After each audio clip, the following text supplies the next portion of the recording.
तर केजरीवाल यांना 1 जून पर्यंत अंतरिम जामीन मंजूर झाल्याचं सध्या समजतंय।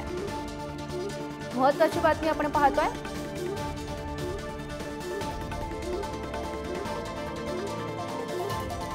तर केजरीवाल यांना 1 जून पर्यंत अंतरिम जामीन हा मंजूर झालेला आहे।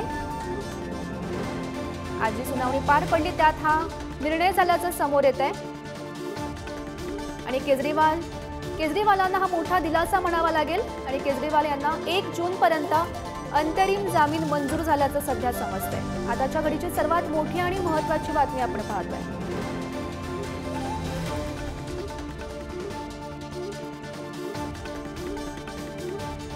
तर निवडणुकीच्या पार्श्वभूमीवर आणि प्रचारासाठी जामीन मंजूर व्हावा अशी मागणी केजरीवाल यांनी केलेली होती आणि त्याच संदर्भात ही जी सुनावणी झाली त्यामध्ये त्यांना अंतरिम जामीन मंजूर झालेला आहे। 1 जून पर्यंत अंतरिम जामीन मंजूर झाल्याचं समोर येत आहे। केजरीवालांना हा मोठा दिलासा म्हणावा लागेल।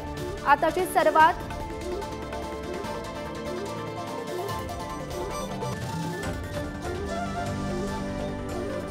आणि निवडणुकीच्या पार्श्वभूमीवर हा महत्त्वाचा निर्णय म्हणावा लागेल। केजरीवालांना 1 जून पर्यंत अंतरिम जामीन हा मंजूर झालेला आहे आणि या संदर्भात माहिती देत आहेत आमचे प्रतिनिधी शिवाजी काळे सध्या आपल्या सोबत आहेत। शिवाजी, केजरीवालांना हा मोठा दिलासा म्हणावा लागेल। 1 जून पर्यंत अंतरिम जामीन सध्या मंजूर झाल्याचं पाहायला मिळतंय। निवडणुकीच्या काळामध्ये एका निवडून आलेल्या मुख्यमंत्र्याला अशा पद्धतीने कारागृहात ठेवणं योग्य नाही आणि विशेष बाब म्हणजे त्यांच्या विरोधात अद्यापर्यंत कुठलाही पुरावा मिळालेला नव्हता आणि या सगळ्या दरम्यान ज्या पद्धतीने ईडीने विरोध केला होता याचा वेगळा पायंडा पडेल।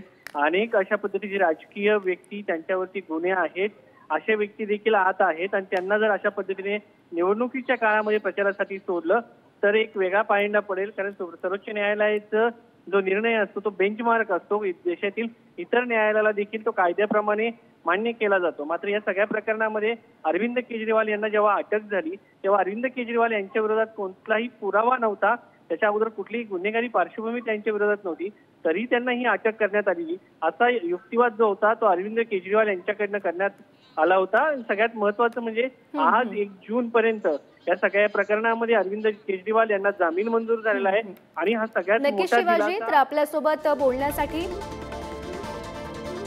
तर धनंजय शिंदे आपचे प्रवक्ते आहेत।